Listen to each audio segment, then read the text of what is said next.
ថ្ងៃ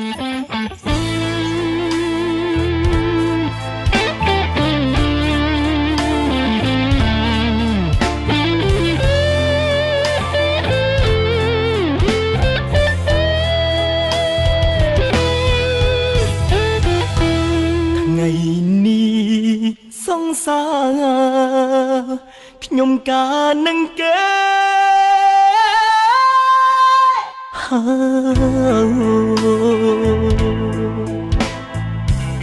ពុកអើយម៉ែអើយជួយខ្ញុំ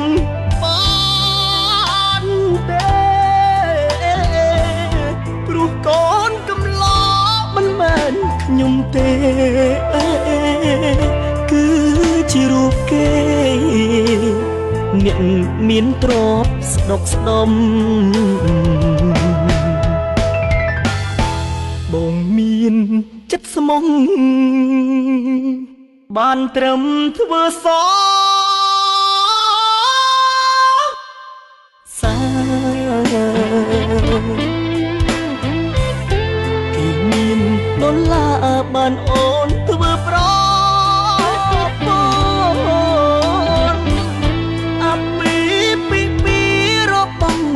ស្ងួនបងត្រូវអួតឈាមក្នុងរោងការទេ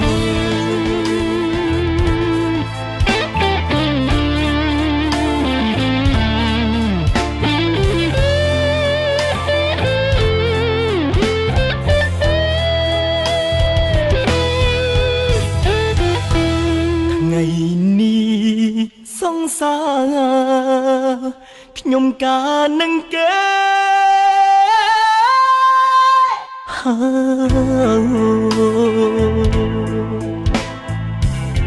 ពុកអើយម៉ែអើយជួយខ្ញុំ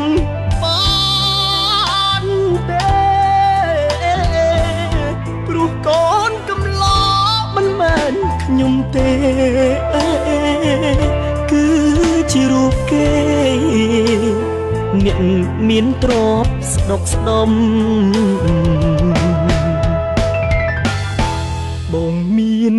ចិត្តស្មងបានត្រឹមធ្វើសសាគេមានដុល្លារបានអូនធ្វើប្រ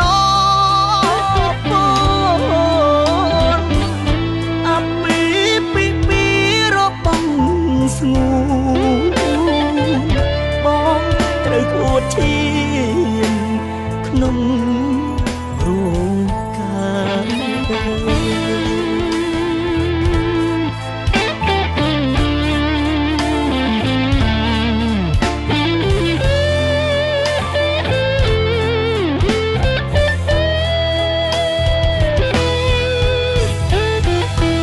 ថ្ងៃនេះសង្សារខ្ញុំការនឹងគេ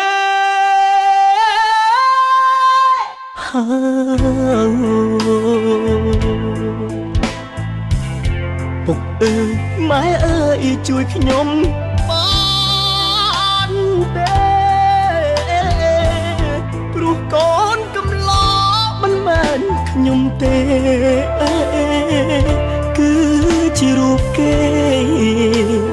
អ្នកមានទ្រព្យស្ដុកស្ដំ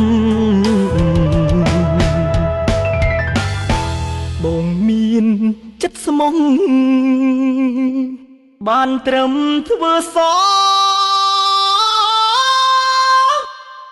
សាគេមានដុល្លារបានអូនធ្វើប្រ